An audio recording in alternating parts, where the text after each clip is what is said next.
हमारे साथ जरूर जुड़े और परमेश्वर के वचन को आगे लेकर जाए। चर्च बनाने की सहायता करने के लिए आप हमें दी गए व्हाट्सएप पर मैसेज कर सकते हैं। धन्यवाद।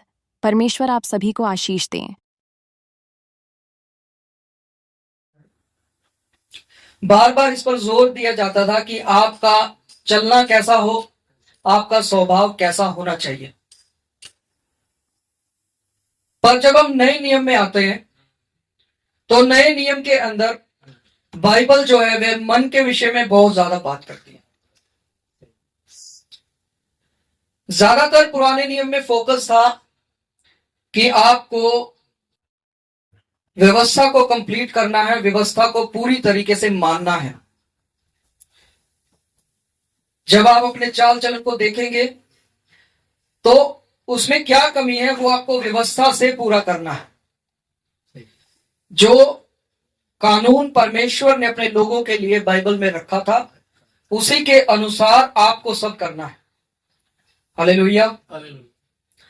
पर नए नियम में जब आप देखते हैं तो नए नियम में यही फोकस जो है वह व्यवस्था पर नहीं दिया गया। नए नियम में यह फोकस जो है वह व्यवस्था पर नहीं है, पर एक ऐसी चीज पर है जिस पर बात जरूर होती है पर कम बात होती है। हालेलुया। हालेलुया। नए नियम के अंदर जब हम देखते हैं यीशु मसीह ने कहा तुम हत्या ना करना।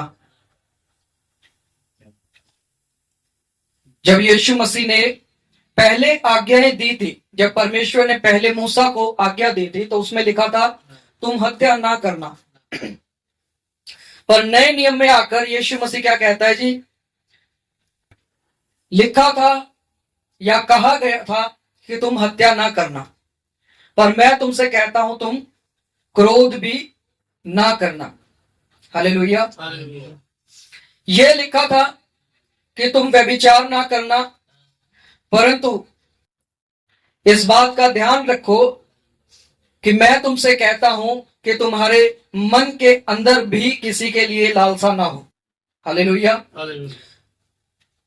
तुम मन में भी किसी के लिए, या तुम्हारी आंख जो है वह साफ होनी चाहिए, आपकी आंख तक मैली नहीं होनी चाहिए, क्योंकि जिसकी आंख मैली है उसका पूरा शरीर क्या है? अंधकार में है, अंधेरा है। हालेलुया। पुराना नियम जोर देता है कि आप सही से काम करें, और वो काम कैसे करना है? व्यवस्था में आप देखो, व्यवस्था कैसे बताती है कि इस काम को आप सही तरीके से कर सकते हैं। पर नया नियम जोर देता है अगर आप अपने आप को सही बना लेंगे तो सही काम जो है वह आपके जीवन में होना शुरू हो जाएंगे। हालेलुया। पुराने नियम में अपने जोर पर, अपने बल पर जो है वह सही काम व्यवस्था के अनुसार किए जाते थे। हालेलुया। जैसे कि मैं आपसे कहूं, मैं आपसे कहता हूं कि आपको अपने बल पर, आपको अपने जोर पर कुछ ऐसे काम करने हैं जो आपके मन से बाहर है, और आप क्या करेंगे? आप बाइबल से पढ़ेंगे। बाइबल क्या बताती है कि हम इस काम को किस तरह कर सकते हैं। आप कोई भी काम ले सकते हैं, उसके बारे में परमेश्वर ने जो कानून दिया है मैं कैसे उसको पूरा कर सकता हूं।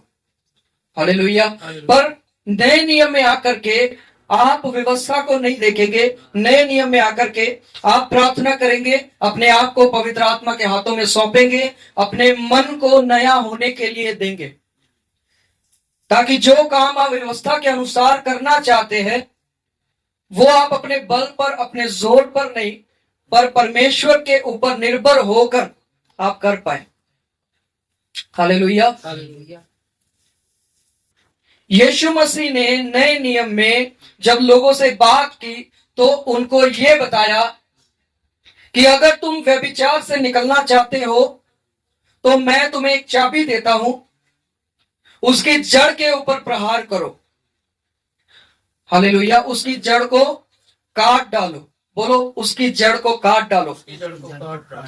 जब हम उसकी जड़ को काट देंगे तो वो पाप, वो बुराई आपके जीवन में बना नहीं रहेगा। अगर आपका मन किसी विषय में कठोर है तो उसकी जड़ को आप देखो। आपको ये बहुत ज्यादा जरूरी हो जाता है कि उस जड़ को आप काटें। अगर आप उस जड़ को नहीं काटेंगे तो आप एक ऐसी डाली बन जाएंगे जो सिर्फ ये कहती है कि मैं मसीही हूं, जो सिर्फ देखने में हरी भरी है, जिसमें पत्ते हरे दिखाई देते हैं परंतु उसमें फल नहीं रहता।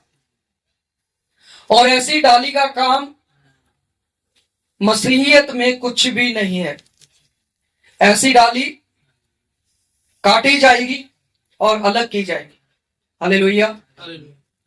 क्यों काटी जाएगी? क्योंकि वो फलदायक नहीं है। आपको पता है जब भी आप एक पेड़ लगाते हैं तो आप कुछ ऐसी डालियों को अलग कर देंगे जो उस पूरे पेड़ की सामर्थ्य को, शक्ति को अपनी तरफ खींच रही। हालेलुया। आप उस डाली को आप काट देंगे जो फलदायक नहीं है। आप कहेंगे कि इस डाली को अगर मैं काट दूंगा तो पूरे पौधे में उसकी सामर्थ्य बची रहेगी और वह अपनी शक्ति को, सामर्थ्य को इस्तेमाल करते हुए अपने अंदर बहुत सा फल लाएगा, और ज्यादा गहरा हो जाएगा और ज्यादा फल लेके आएगा। हालेलुया। वैसे ही आपका लाइफ है, वैसा ही मेरा खुद का जीवन है। जब हम अपनी लाइफ को देखते हैं तो हमें सिर्फ हरा भरा नहीं रहना है बल्कि हमें फलदायक भी होना है। हमारे जीवन में फलदायक होना बहुत ही ज्यादा जरूरी है। अगर हम फलदायक नहीं है तो वो समय बहुत जल्दी आने वाला है जब कुल्हाड़ी जो है वो जड़ों पर रखा गया है और फिर हर एक उस पेड़ को काटा जाएगा जिसके ऊपर फल नहीं लगे हुए हैं। हालेलुया। मैंने एक बाइबल में बहुत अच्छी बात पढ़ी। यीशु मसीह कहता है पिता से, कहता है कि मुझे थोड़ा और समय दो कि मैं इस पेड़ को अच्छे से खाद दे सकूं, इसको अच्छे से देखभाल कर सकूं, इसको पानी दे सकूं। मुझे लगभग 2-4 साल का समय दो, 3 साल का मुझे समय दो, और उसके बाद अगर ये पेड़ जो है वो फल ना लाए तब क्या किया जाए? हालेलुया। तब इस पेड़ को अलग कर दिया जाए, काट दिया जाए। पर उससे भी पहले यीशु मसीह विनती करता है उस पेड़ के लिए। हालेलुया। अब आप एक चीज बोलेंगे मेरे पीछे, बोलिए, वो पेड़ मैं हूं। वो पेड़ में हूं।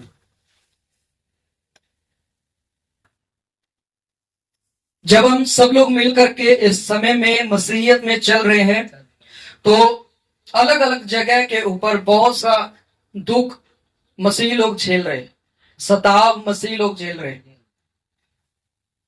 हालेलुया। हमें नहीं पता है कि हमारा जीवन कल को क्या है, पर हाँ बाइबल जरूर ये बताती है कि जो परमेश्वर की व्यवस्था पर ध्यान लगाते हैं, जो परमेश्वर की ओर कान लगाते हैं, वो आशीषित रहेंगे, वो फलदायक भी रहेंगे। हालेलुया। पर अपने टॉपिक पर वापस आते हुए इस वचन में हम एक चीज पढ़ते हैं। इसमें सबसे पहली चीज लिखा है, संसार के जैसे ना बनो। इस संसार के सदृश हमें नहीं बनना है। जब यीशु मसीह कहता है मैंने तुम्हें संसार से अलग कर दिया है और तुम्हें ठहराया है, तो आप ये जान लीजिए कि आपको अलग करने का सिर्फ ये मकसद उसका नहीं है कि वह आपको अलग करे और आपको अपने साथ स्वर्ग ले जाए, बल्कि वचन कहता है उसने हमें चुन लिया, अलग किया और अलग करके उसने ठहराया है। अब आपका लाइफ आपका नहीं है। जब आप मसीह में आ जाते हैं तो आपका जीवन आपका नहीं रहता है। आप ये बिल्कुल भी ना सोचे कि मैं अपने मन के अनुसार अब चलूंगा, मेरा चाल चलन, मेरा स्वभाव, मेरा मन, मेरा उठना बैठना, सोना जागना, सब कुछ जो है वो अपने मन मुताबिक रहेगा। और अगर आप उसमें पवित्र आत्मा की आवाज को नहीं सुनेंगे तो दोबारा वो आपसे बात नहीं करेगा। हालेलुया। हालेलुया। अगर आप अपने आप को फलदायक पेड़ देखना चाहते हैं, अगर आप अपने आप को ऐसी मशाल देखना चाहते हैं जो हमेशा जल रही है, तो आपको हमेशा अपने अंदर पवित्र आत्मा की जो आवाज है वह सुनते रहना है। हालेलुया। हालेलुया। इस संसार के, इस जगत के जैसे, उन लोगों के जैसे जिनसे आपको अलग किया गया है, अब वैसा ही चाल चलन आपको नहीं रखना है। अगर आप वैसा रखेंगे तो कहां ना कहां अपने मन को कठोर करेंगे। हालेलुया। हालेलुया। कठोर मन परमेश्वर की उपस्थिति को कभी भी महसूस नहीं कर सकता। हालेलुया। हालेलुया। जिस शांति की आप तलाश करते हैं वो आप ही के अंदर है, क्योंकि वचन कहता है कुरिन्थियों की पत्री में, क्या तुम नहीं जानते कि पवित्र आत्मा तुम में वास करता है और तुम परमेश्वर के मंदिर हो। हालेलुया। हालेलुया। मैं आपको इस बात को समझाने की कोशिश कर रहा हूं कि आप उस परमेश्वर के घर है, मंदिर है, जिसके अंदर परमेश्वर अपनी योजनाएं डालता है, जिसके अंदर परमेश्वर अपना प्रेम भरता है, जिसके अंदर परमेश्वर अपना स्वभाव भरता है। मैं ये नहीं कहूंगा आपसे आज आपने तौबा किया, तौबा करने के बाद आज ही आपने बपतिस्मा लिया और अगले ही पल आप अपने आप को हवा में उड़ता हुआ यानी कि आत्मिकता में देखेंगे, ऐसा कुछ भी नहीं है जी। हालेलुया। पर वचन कहता है आपकी बुद्धि के नए हो जाने से सबसे पहली चीज, आपको इस जगत के सदृश्य यानी कि इस संसार के जैसा नहीं रहना है, उसके जैसा नहीं बनना है। आपका प्रतिदिन का चाल चलन जो है वे बदलता जाना चाहिए। चाल यानी कि आपका वे, आपका चलना, और चलन यानी कि आपका स्वभाव। हालेलुया। हालेलुया। जब हम इसमें काम करेंगे तब हम अपने आप को इस संसार से जो है वे अलग पाएंगे कि सचमुच यीशु मसीह ने हमें अलग किया है, हमें ठहराया है, और वचन कहता है हम उसके सहकर्मी हैं। आप उस लेवल तक आप कभी भी पहुंच नहीं पाएंगे जब आप इस चीज को समझ नहीं पाएंगे कि हमें अलग किया गया है। और आगे लिखा है परंतु तुम्हारे मन के नए हो जाने से तुम्हारा चाल चलन भी बदलता जाए। यहां पे दोनों चीजें एक ही वचन में दी गई हैं। आपके मन के नए हो जाने से आपका चाल चलन भी बदलता जाए। अब आप मेरे पीछे बोल सकते हैं, बोलिए मेरे मन के नए हो जाने से मेरा चाल चलन भी बदलता जाए।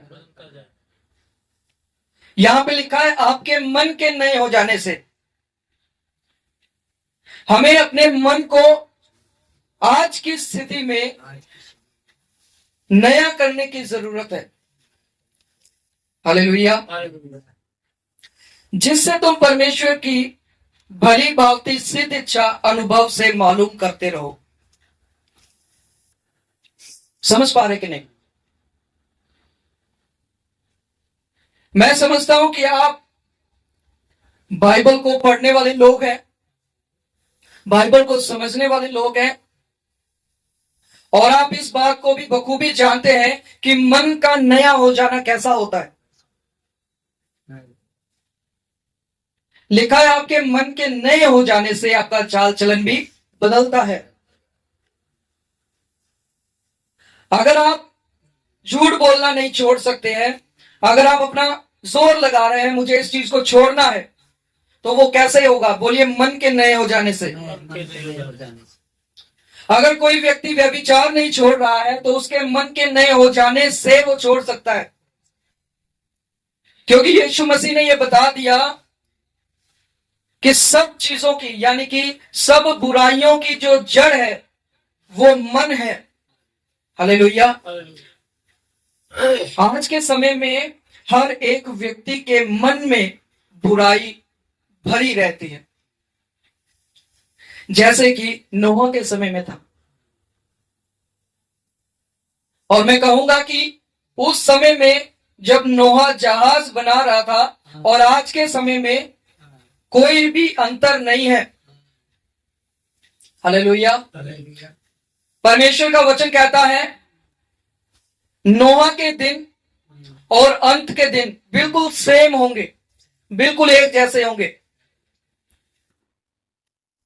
उस समय में नोहा प्रचार करता था पर उसकी कोई भी सुनता नहीं था। आज के समय में लोग प्रचार करते हैं पर उनकी कोई भी सुनते नहीं है। हालेलुया।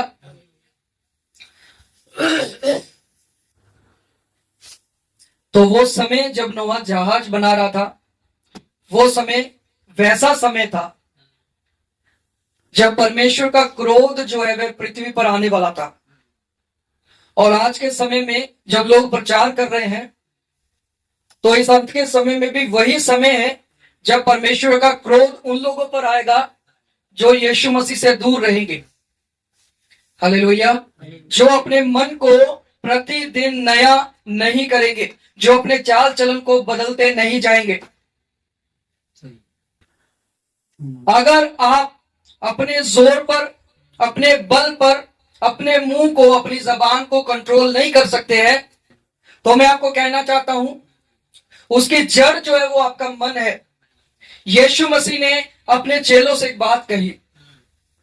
यीशु मसीह कहता है कोई भी व्यक्ति जो अपने मुंह से कुछ खाता है वो उसको अशुद्ध नहीं करता, क्योंकि वो उसके पेट में जाएगा और उसके बाद संडास में हल्का हो जाएगा।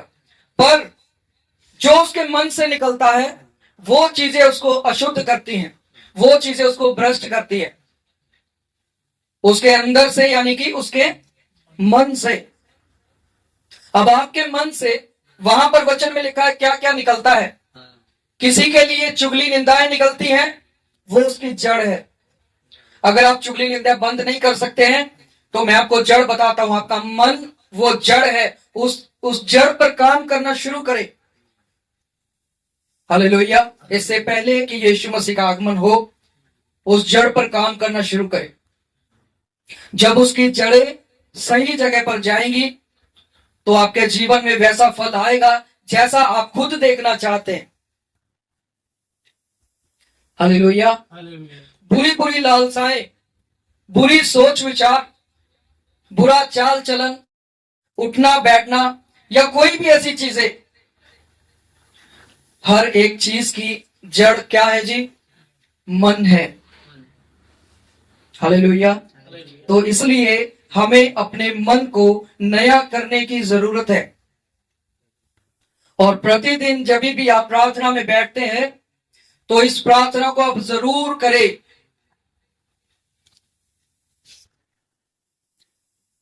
इसीलिए पुराना नियम जोर देता है इस बात पे कि आप सही काम करें, और नया नियम जोर देता है इस बात पे कि आप अपने आप को सही बना ले तो सही काम हो जाएगा।